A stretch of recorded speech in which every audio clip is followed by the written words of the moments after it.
Music ആൽബങ്ങളിലൂടെ career ആരംഭിച്ച് Queen, Jana Gana Mana, Malayali from India തുടങ്ങിയ superhit ചിത്രങ്ങളിലൂടെ ശ്രദ്ധേയനായ സംവിധായകനാണ് ഡിജോ ജോസ് ആന്റണി.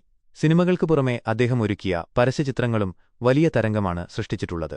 അതിൽ ഏറ്റവും പ്രധാനപ്പെട്ട ഒന്നായിരുന്നു 2019-ൽ മോഹൻലാലിനെ നായകനാക്കിയൊരുക്കിയ കൈരളി TMTയുടെ പരസ്യം. ഈ പരസ്യത്തിന്റെ ചിത്രീകരണത്തിനിടയിലുണ്ടായ രസകരമായ അനുഭവങ്ങൾ പങ്കുവയ്ക്കുകയാണ് ഡിജോ ഇപ്പോൾ. തുടക്കക്കാരന്റെ ആശങ്കയും ലാലേട്ടന്റെ സാന്നിധ്യവും തന്റെ ആദ്യ ചിത്രമായ ക്വീനിന് ശേഷം താൻ ചെയ്ത വർക്ക് ഈ പരസ്യമായിരുന്നുവെന്ന് ഡിജോ പറയുന്നു. അതുവരെ പരസ്യചിത്രങ്ങൾ സംവിധാനം ചെയ്ത പരിചയമില്ലാതിരുന്ന തനിക്ക് മോഹൻലാലിനെപ്പോലൊരു സൂപ്പർതാരത്തെ വെച്ച് വർക്ക് ചെയ്യുമ്പോൾ വലിയ ടെൻഷനുണ്ടായിരുന്നു. സൽമാൻ ഖാന്റെ സുൽത്താൻ, ആമിർ ഖാന്റെ ദംഗൽ തുടങ്ങിയ സിനിമകളുടെ ശൈലിയിൽ ലാലേട്ടനെ അതീവ മാസ് ലുക്കിൽ അവതരിപ്പിക്കാനായിരുന്നു താൻ പ്ലാൻ ചെയ്തതെന്ന് ഡിജോ വെളിപ്പെടുത്തി. തിരക്കഥ മാറ്റിയെഴുതിയ ആ മാസ് ചിരി പരസ്യത്തിലെ ഒരു പ്രധാന രംഗത്തിൽ ഗുസ്തിക്കാരനെ മലർത്തിയടിച്ച ശേഷം ലാലേട്ടൻ തോളൊന്നു വെട്ടിച്ച് മാസായി നോക്കണം എന്നായിരുന്നു ഡിജോ ആവശ്യപ്പെട്ടിരുന്നത്.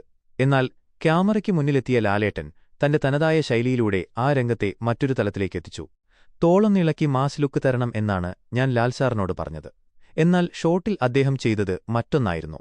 തോള് വെട്ടിക്കുന്നതിനു പകരം തോളിലെ പൊടിയൊന്ന് തട്ടിക്കളഞ്ഞിട്ട് അദ്ദേഹം ഒരു ചിരി ചിരിച്ചു. ആ ചിരിയിൽ എക്സ്ട്രീം മാസ് അപ്പീലുണ്ടായിരുന്നു, ഡിജോ ഓർക്കുന്നു. പാഠമായ അനുഭവം. താൻ പറഞ്ഞതുപോലെയല്ല മോഹൻലാൽ ചെയ്തതെങ്കിലും ആ പെർഫോമൻസിൽ താൻ പൂർണ്ണ തൃപ്തനായിരുന്നുവെന്ന് ഡിജോ പറയുന്നു.